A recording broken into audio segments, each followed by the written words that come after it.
You finished reading the chapter on generational styles. Wow, this is a really important one because we're talking about so many different generations working together in the workforce right now with up and coming right behind them.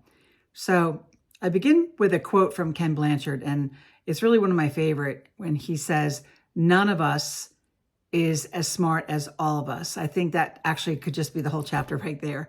I think it's really important that we all understand the need for all of us to not just work together, but know how to work together and have understandings of each other.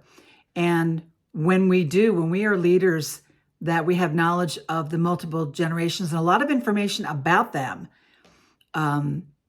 that's really the key in creating a well-oiled machine, which is really something that organizations want, our effectiveness and also our performance. So we're looking at different generations. So let's start from the older generations back, that the older generations have a long, long journey with experience and obviously want things to remain the same.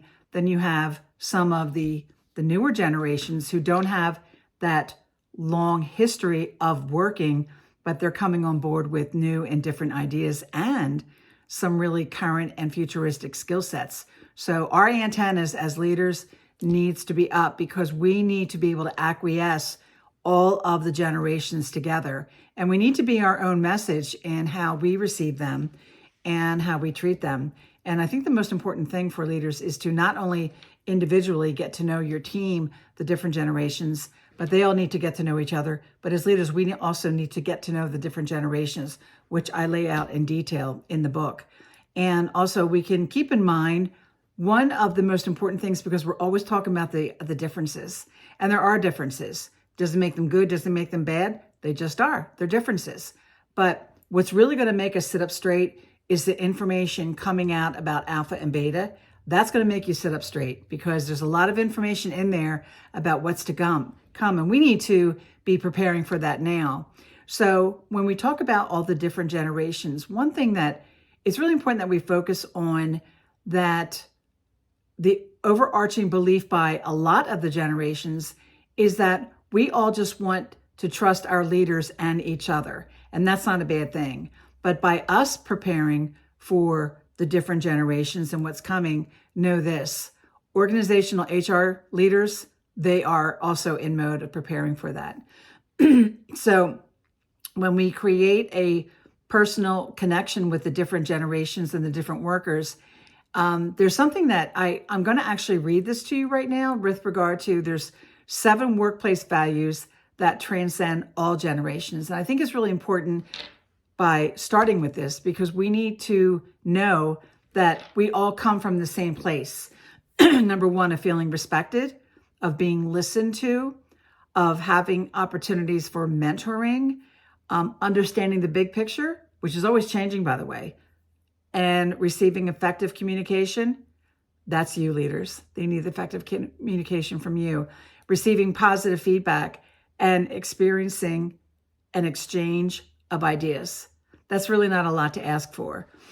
One thing that I've been reading a lot about, and I did put it in the book, I think it's really important, is the concept of reverse mentoring, having the more older generations, the more experience with the younger. Wow, what an opportunity for those two generations, and even in between, to sit down to get to know each other, because there's so much information that the younger generations can glean from the more experienced, and also the opposite.